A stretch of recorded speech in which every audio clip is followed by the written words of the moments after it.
Welcome to the final edition of the Super 16 Sports Final. Danville and Loyal Sock battling for a district title. Can the Danville running game keep that Loyal Sock offense off the field? Plus, Selinsgrove opening up the state playoffs against Bethlehem Catholic.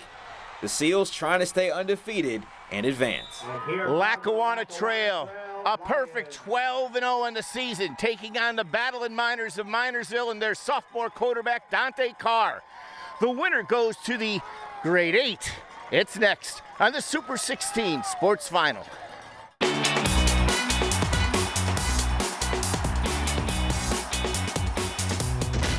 The Super 16 Sports Final.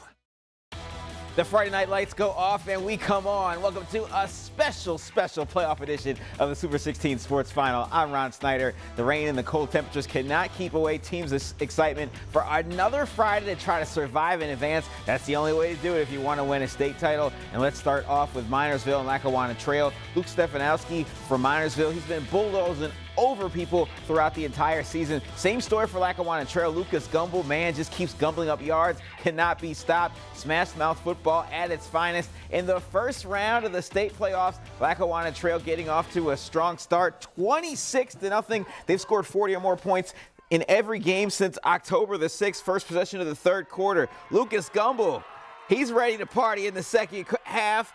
Goes untouched, literally 56 yards for a touchdown, 33-0 Lackawanna Trail. Later in the third quarter, looking for more. How about that passing game? The coach's son, Stevis Jervis, up top, take it to him.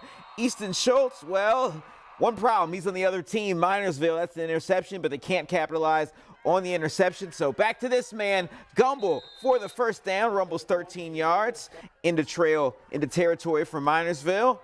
Later in the drive, Demetrius Douglas off to the races, 39-yard touchdown and make it 40-0 Lackawanna Trail. The defense swarming all night, stopping that Minersville running game. A dominating 40-0 win. Our Jim Coles had more on how they pulled off the dramatic shutout.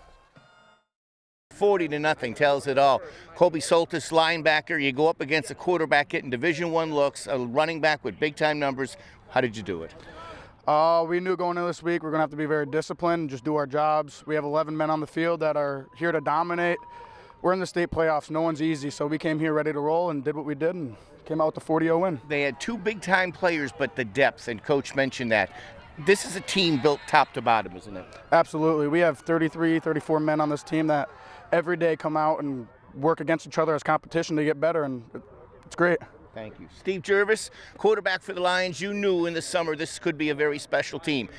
I guess you're not surprised that it's Thanksgiving and you're still playing football. Definitely. We just try to take it 1 week at a time, stay focused week in, week out. But we knew with the amount of numbers we had, like in June, July, even last January in the weight room, that we were going to be pretty successful. We weren't sure how far we were going to go, so we're just going to try and keep grinding, keep working to get better all the time. Last thing, Thanksgiving is around the corner. You got your grandfather in the sidelines, your dad coaching.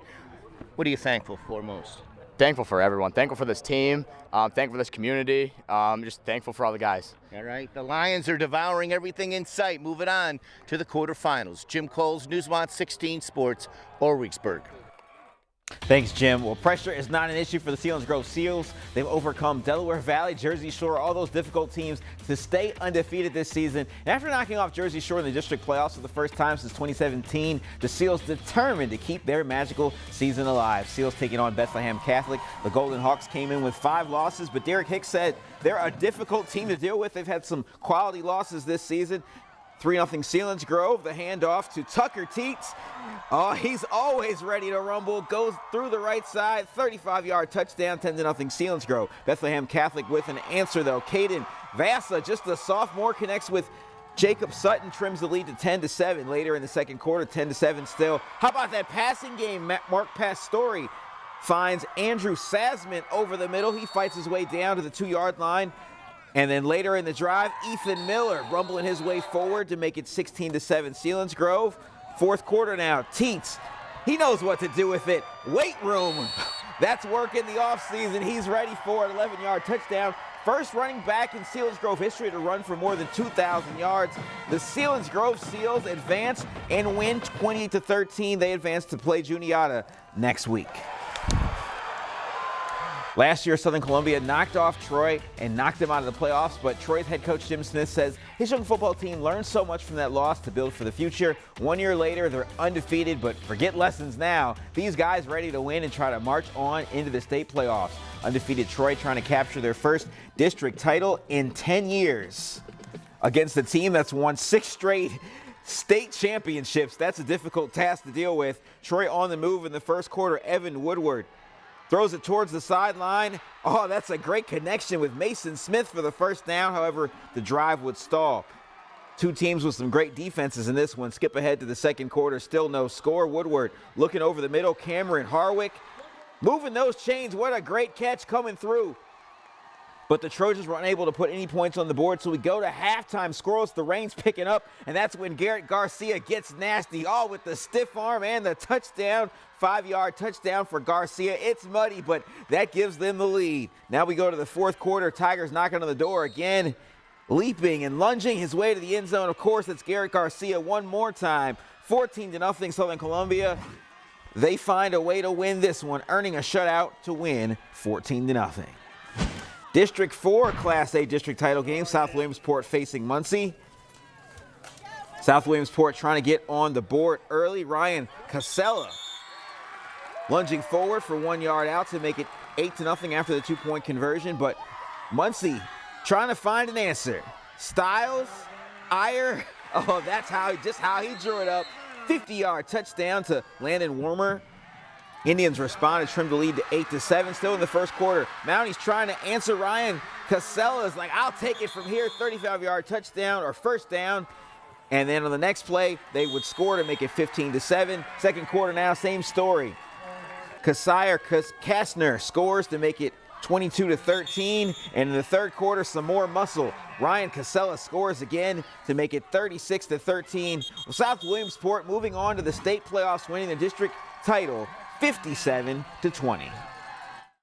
So the hard work, love it, baby, that they've put in, the time, the effort. I mean, these guys had all kinds of adversity through the season, tons of injuries.